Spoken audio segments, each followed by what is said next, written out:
Alors, on commence par ce qui se passe en ce moment à Cuba. Il vient d'arriver, le président. Oui, bonjour William, bonjour à tous. Dans Astérix, il y a un petit village gaulois qui résiste à l'envahisseur et tout le monde se réjouit.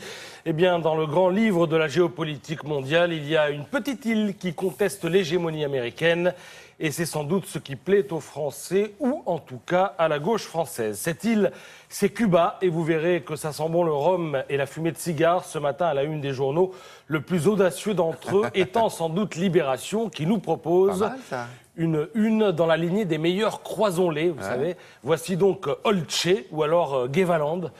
En tout cas, voici de quoi disserter sur les enjeux d'un voyage historique. Cette fois, on peut le dire, puisqu'aucun chef d'État français en exercice n'a mis le pied au pays du socialisme tropical depuis la révolution de 1959. D'ailleurs, il va rencontrer le fils du Che. Absolument, c'est écrit dans Libération ce matin, noir sur blanc, ainsi que dans le Parisien. Il s'occupe de tourisme, il fait des balades de tourisme, mais je ne sais plus sous quelle forme. Vélo peut-être, je me demande. Si tourisme, oui, vélo, je ne sais pas. Vous l'imaginez, l'humanité glapit de joie ce matin, même si dans son édito, Patrick Appelmuller grommelle contre une diplomatie française vassale des États-Unis. Comprenez, il a fallu attendre que les Yankees se rapprochent de Cuba pour qu'on fasse de même. Au passage, vous apprécierez les photos qui illustrent le sujet. Celle-ci fait la une de l'Humanité. En voici d'autres, d'où suinte une ambiance particulière. Ici, par exemple, nous sommes dans la foule d'un concert en bord de mer. Là, nous sommes dans une rue de la vieille Havane et toujours ces couleurs, toujours cette sorte d'attrait exercé par une île dont l'écrivain Wendy Guerra dit qu'en s'ouvrant au monde, elle va devoir se voir telle qu'elle est, une femme qui rêve de s'habiller en Chanel mais qui n'a pas de quoi manger.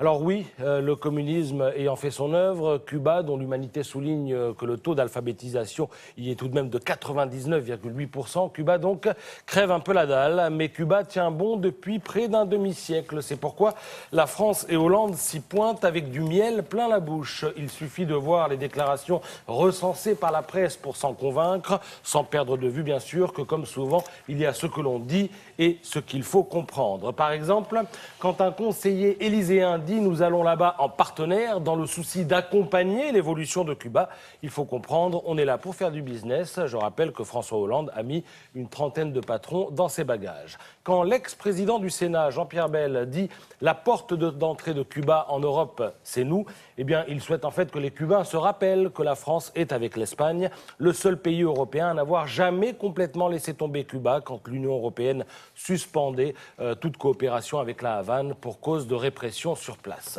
Du Parisien au Figaro, encore une citation. Quand un conseiller élyséen dit « Nous ne sommes pas là pour faire la leçon aux Cubains », eh bien, il faut comprendre qu'il ne devrait pas y avoir de happening droit de l'homiste sur place avec François Hollande en tête de gondole. Soit dit en passant, il n'y a pas de raison de faire à la Havane ce qu'on s'est abstenu de faire à Riyad la semaine dernière. Allez, une petite dernière pour la route. Quand François Hollande dit « Je ne viens pas pour le Cuba d'hier, j'ouvre les marchés dans toute l'Amérique latine », il faut comprendre qu'il anticipe, oui, il anticipe parce qu'il sait qu'il n'a pas toujours été président de la République. Il sait qu'il a été plus libre de dire ce qu'il pensait par le passé et il sait qu'on lui ressortira les propos qu'il a pu tenir. Ceci, par exemple, une belle révolution s'est transformée en cauchemar. Rien ne peut excuser les dérives du régime. C'était dans Libé ce matin, c'était dans le Nouvel Obs en 2003. Pensez donc, il y a 12 ans, il y a une éternité. Le fils Ernesto, même prénom que son père, organise des circuits, mais à moto. Je dis vélo, c'est à moto pour les touristes. Voilà, c'est Julia du Web qui nous a permis de retrouver ça.